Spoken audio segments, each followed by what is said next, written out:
మాజీ మంత్రి పేర్ని నాని కామెంట్స్ కాకరేపుతున్నాయి. కూటమి నేతలపై ఆయన చేసిన ఘాటు వ్యాఖ్యలు ఇప్పుడు కేసులకు దారితీశాయి. మాజీ మంత్రి పేర్ని నానిపై పోలీసులు కేసు నమోదు చేశారు. ఇటీవల ఏలూరు జిల్లా చాట్రాయిలో జరిగిన వైఎస్ఆర్ విగ్రహావిష్కరణ కార్యక్రమంలో పేర్ని నాని చేసిన వ్యాఖ్యలు హాట్ టాపిక్ గా మారాయి. ముఖ్యంగా సీఎం చంద్రబాబు, ఉప ముఖ్యమంత్రి పవన్ కళ్యాణ్లను ఉద్దేశించి పేర్ని నాని చేసిన వ్యాఖ్యలు ఇప్పుడు పోలీస్ కేసు వరకు వెళ్లాయి. పేర్ని నాని వ్యాఖ్యలపై టీడీపీ నేతలు భగ్గుమన్నారు. ఆయన మాటలు కూటమి శ్రేణులను రెచ్చగొట్టేలా ఉన్నాయని మండిపడ్డారు.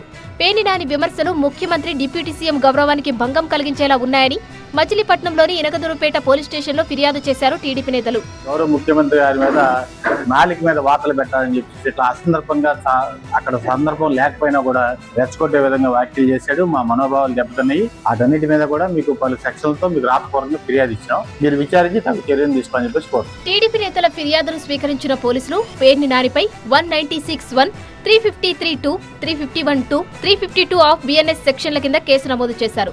దీంతో మచిలీపట్నంలో రాజకీయ వాతావరణం వేడెక్కింది. టీడీపీ యాక్షన్ కు వైసీపీ నేతల రియాక్షన్ ఎలా ఉంటుందో చూడాలి.